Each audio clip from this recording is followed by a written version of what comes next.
Me and my cat Mortimer are here to make a quick video about the future of the new DCU as of the week of, what's today? The 4th of September. So I'm going to just kind of cover a couple things here. Not going to spoil anything. There's very little I could, but just know I'm not doing that. First of all, we got a Peacemaker tonight. I'm excited about that. We'll see if my theory from my last Peacemaker video holds up. Fingers crossed. Not fingers crossed, because it doesn't have to be that. But I think that would be cool if that's what they're doing. Watch my video if you don't know what I mean. But it has actually been a really big week for the new DCU. I don't want to talk about the Lantern stuff too much because that's one thing where I don't know if it actually is going to be a spoiler. I know very little about that show. Lanterns, as people that have been following, it's a show about Hal Jordan, played by Kyle Chandler, and Jon Stewart, played by Aaron Pierre. And they're, everybody's first and second favorite Green Lantern besides Guy and Kyle Rayner and a bunch of others. And argue in the comments. Well, don't argue, but say your favorite Green Lantern in the comments. And if it's Baz, explain it. What do you like about Baz? Because he's always the one that I feel like it's the short end of the stick.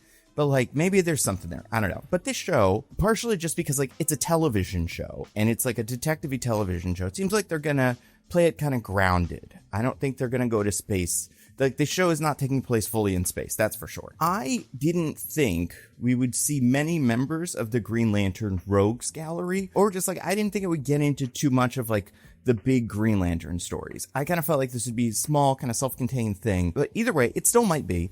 But one of the actors from the show, I won't say which one, posted an image on, I believe, Instagram, and it showed him, another actor who's in the show, and another actor in the show who we do know is playing Sinestro. And in this post, picture of Sinestro was under the picture of the actor who's playing Sinestro. But then these other two actors who have not been identified yet, each also had Green Lantern comic characters associated with them. And that is very interesting. That I think probably will be some sort of spoiler, so I'm not going to say what it was. It's weird that the actor put that out there if that is a spoiler. And maybe it's just to throw people off the scent. I don't know. I'm very excited about that show. Looking forward, it's the new DCU thing that I think I'm the most excited about, besides maybe the finale Peacemaker. So we got that. We've also seen they're filming that Clayface show. Now, if the release dates hold, this will be the third movie in the new DCU. It's going to go Superman, Supergirl, Woman of Tomorrow in summer of 2026, and then Clayface in fall of 2026. And I was always kind of skeptical this project was going to happen, especially when it seemed like they had moved away from the original script. And it's just weird to me. I'm not saying I think this is necessarily a bad thing, but it's just strange. It feels strange. This is not usually how you build the cinematic universe. This would be if this was the Marvel Cinematic Universe, the first movie was Iron Man, second movie was War Machine, and the third movie was about Malachi Theocurse. That would just be strange. I'm not saying it can't be done. I kind of feel like the energy I'm giving is the energy that the other team is giving out in the Air Bud movie of that's not how it's done. A dog can't play basketball. That's kind of what it feels like. And I know James Gunn has done really good work so far, so I trust him, but I'm still in my heart. I'm where's that Batman movie though?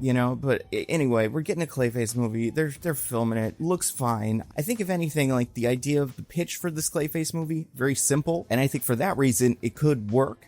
It's just going to be interesting that we're going to have a Green Lantern thing, a Superman thing, a Supergirl thing, a Peacemaker thing, a Creature Commandos thing, and then a Clayface thing, all before Batman, Wonder Woman.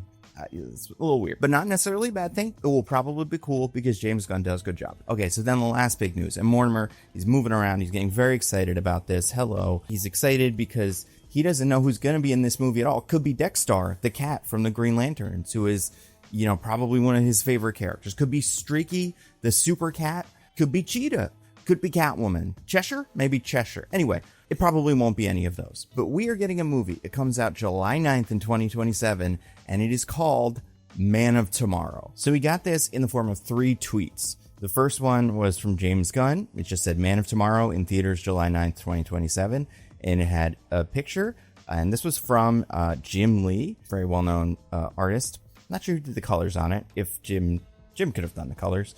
And it is a very David Corenswet suit-looking Superman and Lex Luthor in a version of the war suit. And I saw this, I was like, oh my god, is that what the war suit's going to look like? That's so cool.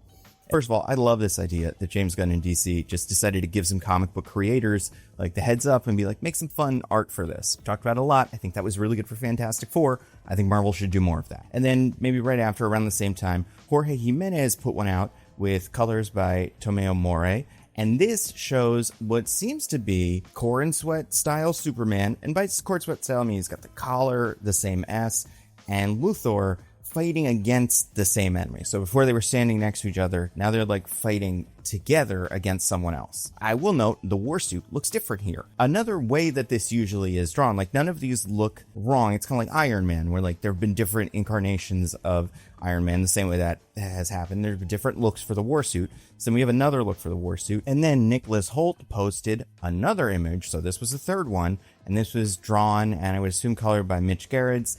And it was Superman now fighting Lex Luthor in a different version of the war suit. I would say kind of the chunkier version of the war suit. And, you know, maybe this is all what the movie looks like. Maybe Lex has 3 different war suits in the movie. But it seems like what they did was said, hey, give us an image of Superman and Lex Luthor fighting, and Superman's in the David Cornsweat outfit, and then Lex Luthor is in the war suit. So like I said, this only came with the name Man of Tomorrow. Man of Tomorrow is a name frequently given to Superman. There's a very famous comic called Whatever Happened to the Man of Tomorrow, which maybe we'll talk about a little bit. But besides that, this isn't even called Superman Man of Tomorrow. It's just called Man of Tomorrow. So the movie release slate is going to be Superman, Supergirl, which used to be called Supergirl Woman of Tomorrow, but now it's not, which kind of makes sense. Then Clayface, and then this, which seems to be at least kind of in the Superman family, I believe James has said. And I think that's really interesting. Now, it's worth noting that James Gunn has gone back and forth on titles a lot already. Originally, Superman was called Superman Legacy, and then he changed it just to Superman. Supergirl was called Supergirl Woman of Tomorrow, changed it just to Supergirl. Clayface, for what do we know, has always been called Clayface. But, like, I would not be surprised if in 2 years this movie is called something else. I would also not be surprised if Man of Tomorrow is not like a fancy placeholder for something else that they have already decided on, but they don't want to reveal. Because, like, maybe it's not something you want to know until we see the Supergirl movie or something like that. Like, this movie could be Superman vs. Brainiac or something, and like this is just what we're calling it. Although it's unclear who Man of Tomorrow is in this image. It could be Lex Luthor. We just don't know. A couple interesting people commented on this picture. Isabella Merced, who plays Hawkgirl in Superman, and also, as we all know, was Aranya in Madam Web, a movie we all love. She posted "See you soon" with one of the images, so that would suggest that Hawkgirl, or maybe Aranya, who knows, probably Hawkgirl, will also be in this movie. Also, Aaron Pierre, who plays Hal Jordan, posted something that was like, it was not as forward as that last one. But it got people thinking, maybe this movie is something that is bigger than just Superman. Maybe this is something completely different. Like, maybe this is kind of a proto-Justice League movie. The same way that Superman and the Authority was a comic where Superman assembled a team of heroes to help him fight a big threat. Maybe that's what this movie is, and maybe this movie is going to bring together Hawkgirl and a Green Lantern and kind of maybe make a proto-Justice League. And there's a lot of characters that by that point could be introduced. Supergirl, obviously. Mr. Terrific. Maybe we will get an introduction of Batman in the Clayface movie. Maybe Martian Manhunter shows up in like Lanterns or something like that. But this idea is very interesting to me because it's always been like, you know, expected that part of the deal with this new DCU is that the characters are going to cross over and maybe do an Avengers, which would be for them a Justice League. And they, like I said, have not set it up the way you would expect, where it was like a Batman movie, a Superman movie, a Wonder Woman movie, whatever. But we're going to have some of the pieces, if not most of them, so that if you wanted to make like a backdoor Justice League movie, if maybe for no other reason than just the name Justice League doesn't scream good movie ever since the 2017 one, and also the name Justice League is so attached to like Zack Snyder, it's just like maybe you want something fresh. So maybe this is Justice Society or something like that. Or maybe Superman creates a team called the Authority, and that's just what this team of heroes is. That could also totally be the case. But whatever happened in the Man of Tomorrow, by the way, one of the great Superman comics, it's a comic about a Superman who in the future has kind of disappeared, and a lot of Superman's greatest enemies have sort of gotten together. This is one of the stories. I don't know if it's the first one of these, probably not, because it's from the 80s. So like it's old, but it's not old. This was one of those stories where Lex and Brainiac teamed up. Specifically, Brainiac kind of took over Lex, I believe. So that could be a hint to what they're doing here. This could be a Brainiac story. A lot of people have suggested that this is where Brainiac shows up. And like, I do think that like James Gunn, while on one hand is doing things we wouldn't expect when it comes to like what these movies are and what order they come out in, also is doing things that you would expect, right? Like, this was a Superman movie that the main bad guy was Lex Luthor. Supergirl One Tomorrow seems like it's going to follow that comic somewhat. The Lantern Show apparently contains Sinestro. So like, I don't think that it's crazy to assume that someone like Brainiac will show up in this. And if you're looking at villains that Superman could fight, that he hasn't fought that much or at all, that could be like big world-bending threats. There's a couple. There's Darkseid, who obviously characters already, well, they didn't fight him in the Justice League movie, but they like fought his emissary. So we've kind of already gotten into that space. Also, Darkseid is just kind of too much like Thanos, I think. And I think that was something that was clear in 2017. But now it's like, just don't bother. Do other characters because you've got plenty. Brainiac is one of them. There's many different versions of Brainiac. Actually, Brainiac was the antagonist in the most recent season of the Harley Quinn series. So, you know, Brainiac's on people's minds. He was also the big villain in Suicide Squad Kills the Justice League, voiced by Jason Isaacs, who I don't think would be a bad Brainiac if we wanted to do that in live action as well. Also be a good Magneto. Someone should, you know, scoop him up. Then you've got characters like Zod, who are big deals, but I think we've seen too much of Zod for that to be an interesting character here. There are other Superman villains. Mongol is a personal favorite of mine. I love Warworld. I think the idea of like a Planet Hulk kind of gladiator planet is cool. And I don't know, I just like him. And then you got guys like Mixie Spitlick, which that would not surprise me either, considering how many times James Gunn has mentioned imps in the new DCU so far. Mr. Mixie Spitlick, for people who don't know, is an imp from the fifth dimension who likes to mess with Superman. And like, it wouldn't be fun to watch Superman like punch him, but a movie where he is out to make Superman's life miserable could be fun. Another thing they could do in this, because Man of Tomorrow is not necessarily about the future, it's the idea of like Superman, and this is why I think Truth, Justice, and a Better Tomorrow is a really good tagline for Superman, is because he represents that. He has gone to the future and helped out the Legion of Superheroes who do show up in whatever happened to the Man of Tomorrow. It wouldn't be crazy if like one or two of them came back with like a threat from the future. I can't even remember who their villains are, but they got him. You could do Manchester Black and the Elite, which is kind of already a pastiche of the Authority, or you could just have the Authority exist, although it does seem like that is the one project that's in like a difficult space right now in the new DCU, so I wouldn't be surprised if they didn't want to pin all their hopes on that working. But just like the idea of this is very interesting, and there have been rumors today, I guess, that maybe other characters, like some of these other James Gunn super characters, will show up here. Maybe Peacemaker, maybe the Green Lanterns, Hawkgirl, all of that, Superman, Supergirl, maybe Lobo, the Jason Momoa Lobo. Maybe we get a Creature Commando or two. That would be fun. There are a lot of options. On one hand, I would love a good Justice League team-up movie. As much as I liked that aspect of Superman, we didn't really get it, right? The Justice Gang complicated things at best, and at times was almost antagonistic to Superman. And at the end, they helped him, but they weren't all fighting together. It wasn't one big team fighting as one. I think that is cool. Seeing them all like at Avengers when the camera goes around everybody, or when they all line up and Cap says Avengers Assemble. Like, those moments are fun. So I think having one of those for the new DCU would be cool. On the other hand, there's part of me that's like, just do a Superman movie or a Lex Luthor movie.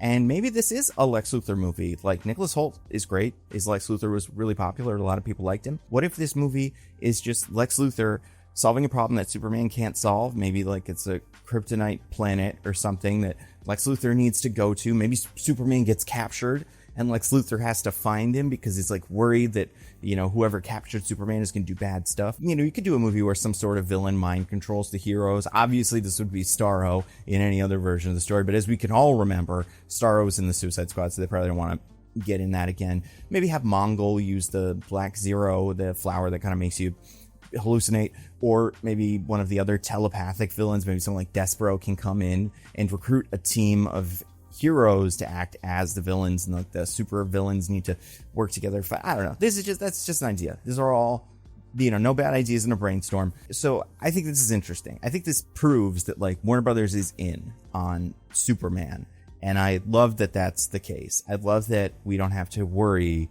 about whether or not the Superman part of the cinematic universe will hold up. I think the DCEU was very much held up in the end by like Wonder Woman. That's why she kept popping into all the other ones. And also just like that first Wonder Woman movie was the most successful out of any of those. And then second right behind her was Aquaman. Those two were like really important. I would say more important than Superman because we didn't get a Man of Steel 2, and the kind of more important than Batman because we never got the Batman solo movie. Also, it seems like the Clayface set would suggest that Clayface does not take place in the Reevesverse. It is in the new DCU, which means the Reevesverse is not the new DCU, which I know if you ask them, they say it's not. There's a part of me that like thinks that like Zaslav for sure and maybe Gunn would like those two things to be the same thing. And I don't think it's a crazy idea to bring in Pattinson Batman into the new DCU and just have him be that Batman. But I don't know, if like the GCPD logo in Clayface was the same as the ones in the Batman, you'd be like, oh wow, maybe it's happening, but that we haven't seen that. But overall, just like moving fast, which is cool. Projects we haven't heard anything about. Waller, it seems like will probably happen. I believe James Gunn has talked about that a little bit, especially because of how much Waller is connected to Peacemaker.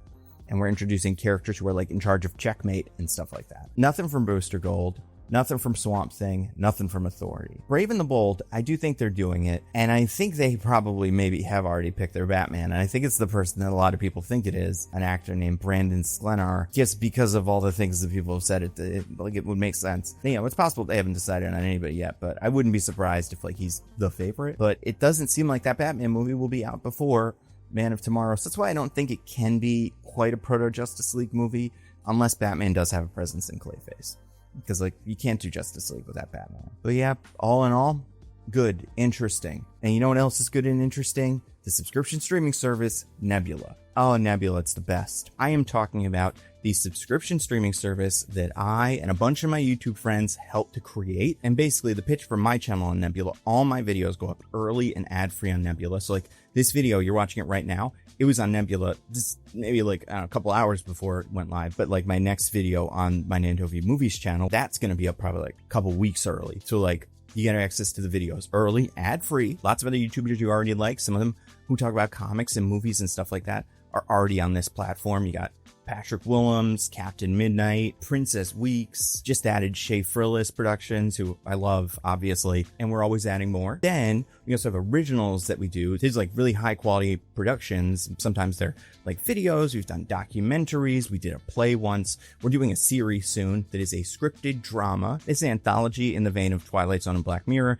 but instead of being about science fiction stuff, it's about complicated human relationships that take place in New York City. And one of the episodes, called Power Trip, was written by me, and Patrick Willems directed it. And I've been updating you guys in these little bits at the end of the videos as like the production's gone on. So we filmed it and it looks incredible. The actors like blew me away, but you will see it and you'll know what I'm talking about. I don't have anything I can share right now, but trust me, when that comes up, you'll see it. And I hope we make behind the scenes things so you can see how we made it, because that part is also so cool. So that'll be out sometime in the near future. Can't say exactly when. Until then, you can watch, we just put out a series called Amy's Dead End Dream House by and starring Maggie Mayfish, with a bunch of people playing the weird puppet guys, because it's kind of like a Pee-wee's Playhouse thing, one of them being Paul F. Tompkins. It's really cool and it's very fun, and again, it has the feel of one of those children's shows but for adults about adult problems, and that is very cool. And we're putting new episodes of that out weekly on Nebula as well. And the best part is a yearly subscription to Nebula is a steal at $60 a year. It's $5 a month. But if you go to go.nebula.tv/thenandocut, you can get Nebula for just $36 a year. That is $3 a month. It is an incredible deal. Go check it out. So, you know, we'll see what happens in the next couple weeks. Maybe we'll get some more information for Peacemaker. But until then, stay safe, everybody. I'll see you around.